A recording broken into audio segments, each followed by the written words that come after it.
Well, I've been meaning to blog for a little while now about my experiences coming back north and now sitting in quarantine for 2 weeks. Anyway, I'm still sane. Just to let you guys know, I'm keeping in practice the next time I fall flat on my ass in the middle of the dance floor. Anyway, working it, baby. Woohoo! Uh, or as sane as I was before, anyway. I feel very blessed that I have my home to be in, living in, and now quarantining in for 14 days. And today is the day that I'm being sprung.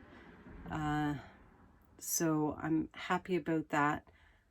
I'm a little nervous though too, because this has been like my sanctuary and my excuse for not going out and not mingling with others, because of course everyone's social distancing, but just being, I don't know, I prepared myself for these 2 weeks. I got all the food that I thought I was going to need, although I did need a little bit more. And I'm so grateful to Carrot and her husband, Gord, for allowing me to mooch dock on their driveway for the last 2 weeks. And so they did provide me with some stuff that I ran out of, and which enabled me to have salads and that kind of stuff. So I'm very, very grateful to them, and I'm very grateful that I have this trailer. Not everything went exactly as per plan. So when I left Pompano Beach, it was a beautiful Monday morning, and filled up the propane tanks. I thought that one of them was practically full, and the other one I figured was probably 3/4 empty. Well, one of them was entirely empty, and the other one was 3/4 empty. So it was, thank goodness, there happened to be a propane guy sitting right outside the campground. So I'm very grateful that he was there and happened to be there at that time, and agreed that he would fill up my tanks for me. So thank goodness, because that way I've been able to have heat when I need it, to try and keep my tanks warm enough and my pipes warm enough that they didn't freeze when it got really cold back up here. I'm not usually one for panicking, but there was a point on my drive up where I was panicking a bit. Not a bit, a lot. And everyone was being so kind and sending me text messages and messenger messages, and phoning me and all kinds of stuff to say, you got to get back, and you got to get over the border, and the border might close, and and it's not safe, and you need to be back in Canada. And I'm like, I'm driving, I'm driving. But it got me into a panic mode that I don't like. I'm not a panicky person. And when situations are bad, I'm usually the one that just kind of calms down and just gets her done. But anyway, I was feeling very panicked by all of that, and I called my dear friend Nat, and because he's very level-headed, and I said, just talk me off the ledge here for a few minutes, please. Anyway, he did, and I was fine after that. But I was just more determined, like, okay, pedal to the metal and don't drive crazy. Stop and eat when you're hungry, and stop for the night, and get into your pajamas and get into bed and go to sleep for the night. And don't be stupid and dangerous. And that's what I did. And I stayed in the trailer and only, stopped for gas basically, and of course to sleep for the night. But even though places like Cracker Barrel, they're so kind and let people in trailers and motorhomes and that sort of thing park overnight. And I always want to pay back by going into the restaurant and having something to eat, but I didn't do that this time. I just stayed in my trailer and made my own food, and so my only dangerous thing was filling up with gas, which I use paper towels for, to hold the handle and that sort of thing. Use the edge of my key to push the buttons, and didn't even go into the gas stations like inside. I just paid at the pump and that was it. So that was good.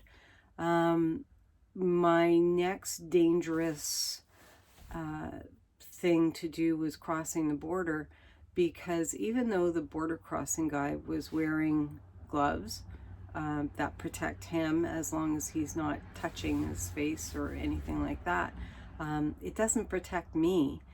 He's touching everybody's passports and paperwork and all that kind of stuff, and then he goes on and he does the next person. So who knows how many people he put through the border ahead of me that day.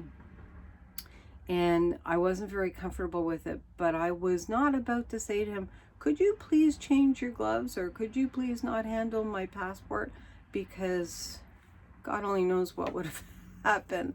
I probably would still be at the border with them dismantling my trailer. Although he was very efficient and very professional, and mainly asked me how I was feeling, whether I had a fever, whether I had a cough, that sort of thing, and asked me in about 4 or 5 different ways if I had guns or ammunition, and I'm like, no. And I'm thinking in my head, I'm a hippie, man. I don't have those things. Anyway, he asked me a few different ways, but each way he asked me, I told him, no, sorry, I don't have that. And I don't smoke. And yeah, I have wine, and I've got my bottle of bourbon that I didn't finish before I was coming across the border. And I said to him, look, I'm sorry, but I have it. And because I wasn't able to finish it. So anyway, crossing the border was my next dangerous thing. And even though they don't want you to shop or anything before you go into your quarantine, once you come across the border, if I didn't have some sort of receipt or something, my insurance company, my travel insurance company, would have cut me off. So there are things that you have to be practical about too. And not that I went shopping or anything like that, but I did have to have a receipt in Canada in order to say I'm back. So I stopped at the Wendy's window and got myself a fish sandwich, which I don't usually go to Wendy's. I don't usually go to any of the fast food places really, but anyway, I did because I needed a receipt. So anyway, so that was my trip up, and really being here in the trailer for 2 weeks, it hasn't been a hardship.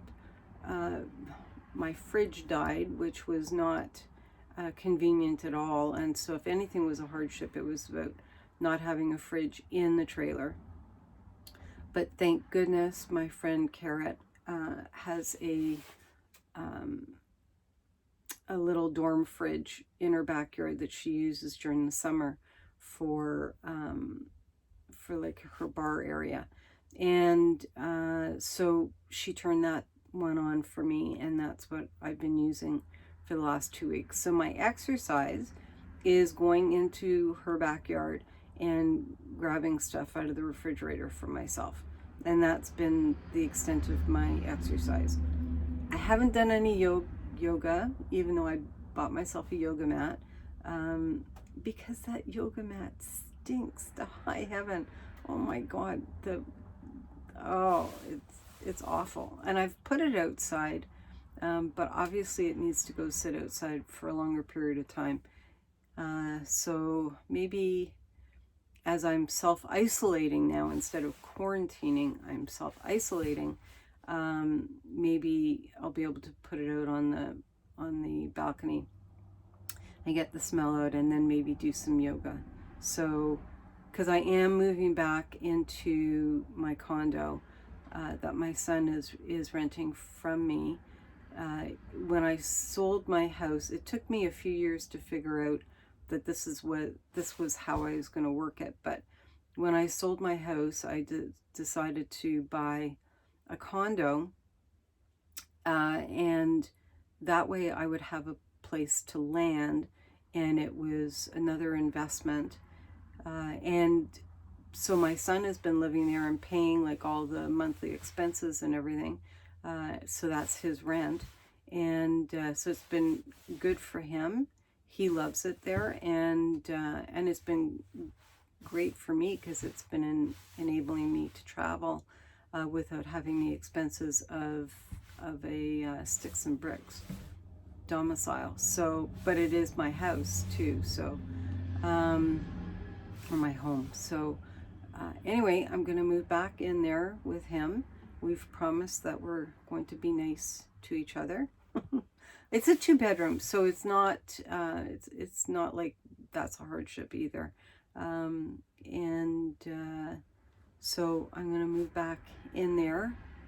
I'm waiting for my nursing license to be reapproved again, and we'll see what I'll do with that. I'm not sure at my age, and I have asthma, so I'm not sure that I actually want to be working in a facility. Kind of worries me. No, it scares the poop out of me, actually.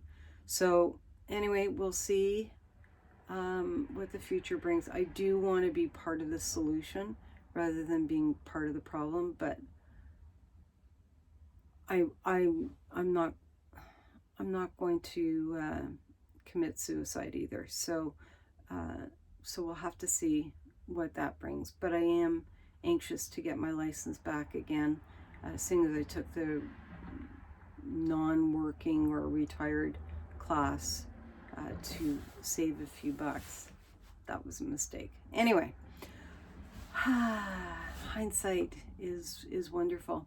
So anyway, I am heading off, and I'm going to say thank you very much to my hostess, and there is no thanking her for just allowing me to be here. And I know she says that it wasn't a big deal, but it was a massive deal for me.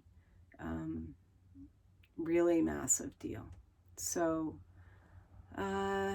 anyway, next time I'll talk to you, I'll be talking to you from inside the condo. Not sure when I will get to do that, because I want to basically empty out the trailer and get things really organized and see what kind of food we have and what kind of food we need and blah blah blah blah blah. So that'll take a while. Anyway, hope you're all keeping safe and healthy, and self-isolating and distancing, and everything else that we should be doing now.